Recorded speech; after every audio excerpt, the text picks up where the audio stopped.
Flint, Michigan has become the poster child for the lead crisis here in the U.S., but a recent report from Reuters suggests that perhaps Los Angeles should be the new face of the lead emergency. Among the more concerning findings of the investigation are that more than 15,000 children were found with elevated lead levels between 2011 and 2015. 323 neighborhoods had a lead rate higher than Flint, and in one Los Angeles neighborhood, 17% of the young children had elevated lead levels more than 3 times the rate of Flint. Joining me to talk about this investigation is Farron Cousins, executive editor of the Trial Lawyer magazine. Farron, what do the experts say about what's the source of this? These are crazy numbers. Well, they are. And usually when we talk about lead, the Reuters investigation that's been ongoing is focusing on the lead in water. But in this case, what we're seeing in LA is that most of it, not all of it, but most of it is actually residual lead paint, residue and dust that has been accumulating in the area since basically the 1950s and 1960s.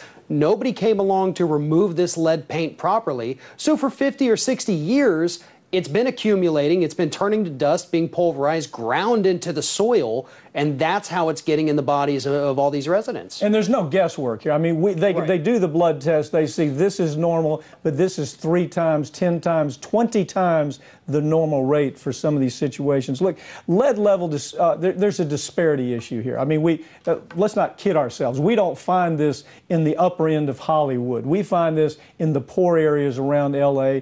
That's no mistake. I mean, there's no guesswork about what's happening. What's your take on that? Well, it's similar to what we've seen in any form of environmental pollution. You never see it in the country club crowd. You never see it behind those gated communities. You know, the people who own the factories in areas in West Virginia all the way to California, it's always the lower income communities that suffer the most, and that's what we're seeing here. Most of these places where you have the lead paint that's still on the walls are in housing projects, low-income housing projects that have not been updated, again, since the 60s. And people are still living in homes where they don't realize that this paint chipping off the walls is lead paint. It's toxic to them. It's even more toxic to their children, and it's still there. Okay, we know this. Government won't do anything.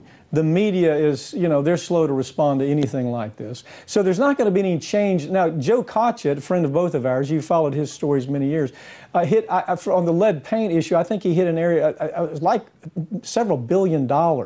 So the only way to go at this is through lawsuits. Unfortunately, that's one of those situations. That's the only way to hold some of these people responsible who really are responsible. Right. Somebody sells a house, they know about the lead paint. Somebody allows the pipes to continue to deteriorate with lead poisoning. People are involved. People are messy sometimes, and this mess now is affecting the health of these children. What are the quick legal options? Quickly, what are the quick legal options that a parent might have for a child who's suffering from lead poisoning? Well, in many instances, like you said, you have to look at who sold the house, who's in charge of these housing projects. Some of them do have subcontractors who were paid to remove this lead paint, never did. Those are the people who failed to act that are liable in this particular situation.